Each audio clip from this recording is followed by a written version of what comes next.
Hello everyone, welcome back to another Dragon Ball Z Dokkan battle video. My name is DFree, and in this video we're going to go ahead and talk about Android 21, 16, and Android number 17. Hope you all enjoy. Subscribe if you're new for more content. At any point, feel free to let me know in the comment section down below which of these you are most hyped for. Quick plug, earlier today we did a video against the, with the Fusion Super Battle Road team. Make sure you check that out. That'll be in the final 20 seconds of this. It'll pop right in the middle of the screen. No need to go anywhere. Anyways, for today's like goal, we're going to hit 1,000 likes for 21 hype. Your boy was so excited whenever we got this announcement like a couple weeks ago or whatever. I was like, you know what? I called this. This is my baby. I have waited so long for my boy Android 17, Super 17 to get a category. And I was like, yo, this should be a 170 lead category. In fact, it is, but there's a couple of elements to this. So anyways, all this stuff goes live in 2 days and 4 hours, I believe. So literally, that's when this goes up from the time of the recording. So, we have a few things here. We have a free-to-play Android number 21. We also have a summonable one right here. And then, of course, our Dokkan Awakening with the transformation. And then we have a summonable 16, which is something that I just was like, yo, we need a 16. And I'm so happy about this. And we have a summonable 17, of course, who is the Ranger that we got an announcement for. So there we go. So, courtesy of the Reddit, Android number 17, his leader skill is Android category, gets 3 ki and 170% HP in attack alongside 130% to defense, or super physical types get 3 ki and 90% to all stats. So I assumed it would be 170 because typically 170 comes when the category, the 170 attack comes when the category is kind of small, like there's not a lot of options in it. That's typically what happens. So that did wind up happening, of course. And also, Super Physical is actually a really nice pool to have access to, just because, again, that's one of the most busted pools in the game. And we've gotten so many physical type units in the last few months. Since the anniversary, they've just been throwing them. Like, we got that, we got Gohan, we got so many units, we got LR Bardock, and now we get this guy. And it's like, this team was already hard-pressed to run some of those units. Like, you know, I had somebody mention earlier that LR Trunks is getting snubbed out of the team now. There's just too many options. And I said, I didn't agree, but I'm like, you know, a couple more units from now, we might have to, you know, start considering stuff like that, which is wild, right? So, again, another physical unit. That's how this unit breaks down. And he is also, by the way, farmable because we did have that event. I don't know if they're going to reprint it, but I imagine they will just so we can farm him. Otherwise, Tech 17 was really just like a trap, yo. Like, seriously. Raising his super attacks, I don't regret it, but it's like he didn't even have that long of a lifespan because this man came out and awakened and everything and just like, oh, immediately, like a few months later, we have a new one. Link skills, by the way, passive, actually. Damage a mitigation 40% to receive at the time of the death blow, triggered by attack plus 120% allies of energy, 3 ki, and 60%. Okay, so what this is saying is when, and we're going to go back and see if I got it right. When HP is 77% or below, your allies get 3 ki and 60% more defense. First and foremost, that's really nice. I really like that because this is literally Gohan, STR Gohan, but better. Like, that type of stuff is phenomenal in this game. And also, he has shocking speed, so alongside that Gohan, oh my gosh, that would be deadly as like a defensive rotation if we ever were able to put them on the same team, right? For like a category or Super Battle Road or something. He also mitigates the damage received by 40%, and when he launches his supers, he gets 120% up to his attack. It's pretty weird, but basically, long story short, he reduces damage he takes by 40%. When he launches a super, he gets 120% attack, and when HP is 77% or below, he gets these boosts to the allies, which includes him, by the way. Defense and energy up. This unit is really good. Like, he's another one of those units that's doing that blend thing that I talk about in my videos. This unit is really good. He's not going to blow anything out of the water. He's not going to be hardest hitting unit in the game, but we've got to a point in this game where it doesn't really matter if another unit hits harder than another unit. It's just, they're all really about the same nowadays. They're all really about the same damage-wise, and they have been probably since, like, Jiren, Dokkan Awakened, or whatever, in that area. He does immense damage and reduces attack and defense. Pretty cool. I like it. Not a great reduce, but still worthwhile because it helps a little bit. And was there a passive on here? Attack plus 120 when performing. Ki plus 3 for allies. And 40% damage. So I was right. Yeah. I can make it through the Google Translate. I know what I'm doing. Maybe I'm a little bit wrong. I don't know. It says and below 77%. So it could be the other way around. When HP is low, he gets the HP reduction or damage reduction, which I guess will make more sense because otherwise he's always getting the defense boost and the 3 key, and then he's getting the 120 whenever he launches a super, which is good actually. So otherwise, he's able to get 60% defense and 120 for the turn, but pretty much, and be self-sufficient to himself and his allies. Alongside LRs, that's really good. This guy's going to also be in the Tournament of Power category, which is another unit that they'll have access to, so that's pretty good as well. Android number 21. Now, some people have seen like the leaks of the banner. I think they're going to be on the same banner, unless they're dropping 2 banners at the exact same time. That's the deal. Like, all these units should be on the same banner, except for the free-to-play one at the top.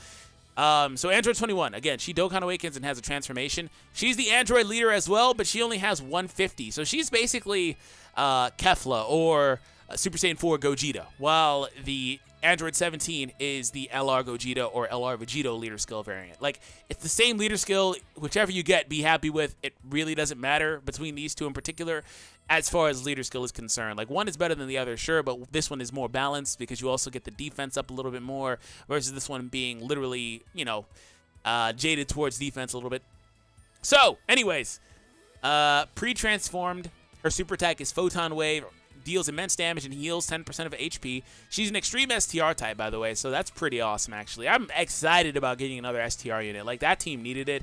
Extreme Tech needs a unit, but that 16, he's actually a hero type unit. So, anyways, Key +3 to herself, plus 90% attack and defense, and attacked enemies lose 20% attack. Wow, for 2 turns? Whoa, for 2 turns? Okay. So, to reiterate, anytime, and this is why they put that 2 turn in there, anytime you have a situation where a unit is doing something via passive, like a stun, like a debuff, it is only for that individual turn. This is a 2-turn debuff.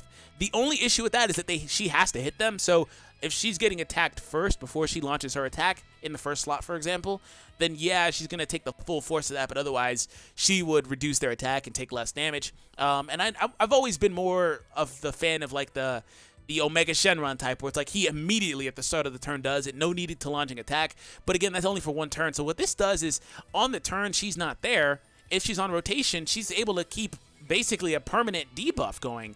So the turn she's not there, it's not doing anything, but she comes back, it's back again, it's just a permanent debuff. I really like that, actually. Post-transformation, deals immense damage and lowers attack and defense. Passive skill, she gets 3 key to herself, 130% to attack and defense, so it jumps up by 40%. She also heals 13% via the passive, so if she doesn't launch a super for whatever reason, which she should because, I mean, she's getting key +3, she would otherwise still get that. So that's pretty cool.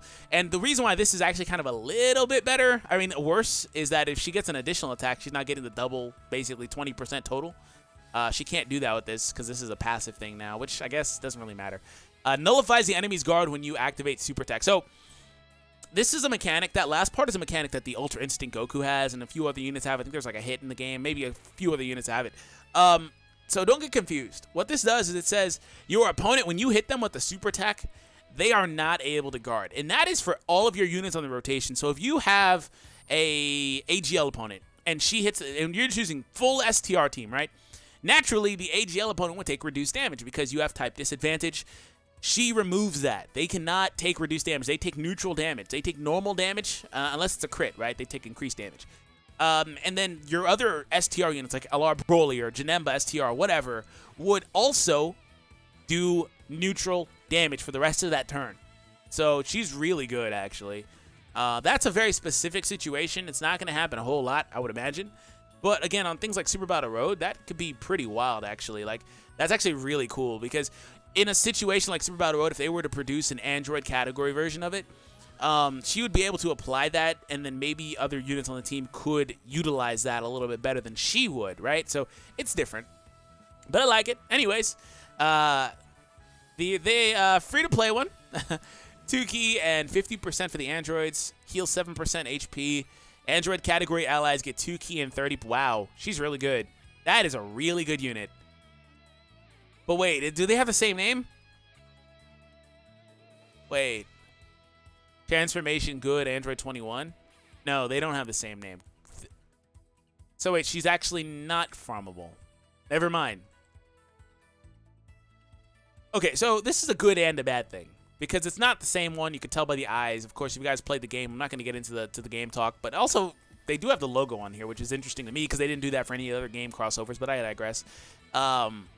She's not farmable, actually. You would have to use Kai, so I'm sorry. Forgive me. I didn't realize that. It's bad because you would have to use Kais. But it's good because you have a really good unit for this team. A category support is really, really good. And it's another unit you can put on the team if you don't have a 6th unit or whatever. And this is going to be a very thin team. Like, I can go ahead and pull up the category right now. It's a very, very thin team. Like, there's not a whole lot of units that are going to be in here. So we have the Cells. We have the LR androids. We have Mira, because Mira is an android. Shout out to Kabuki. We have the 17s and 18s. We have a Raleigh in them. Wow! Wow! I guess it makes sense because, I mean, she's a robot, but still. No! Rip the dream. Wokey just said, I was on a call with Wokey. He just said they won't be in here. And he was right. And then Cells and stuff. So it's a very, very specific team. Not a whole lot of options. So it's good that we have that. But that's basically what she does. Nothing else to really talk about. Last is 16. So 16 super attack is amazing. I don't have the super attacks in the video, but I'm sure Truth probably uploaded them. Anyways, this guy's a super tech type unit, by the way. Leader skill, super tech, gets 2 key and 90% of their stats. Hell Flash, deals supreme damage and greatly raises his defense for 1 turn. Nice mechanic. It allows him to tank a lot better.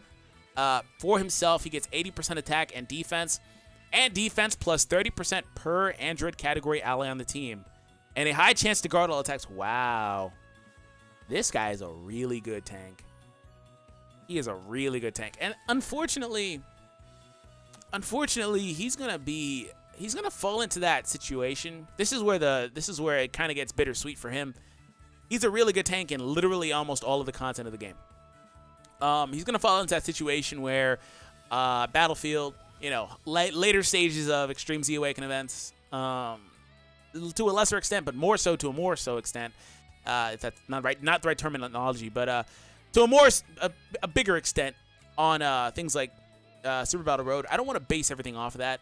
It's just that's kind of the hardest content, and I want to kind of look at these units in a way where, like, can they be good on the hardest content?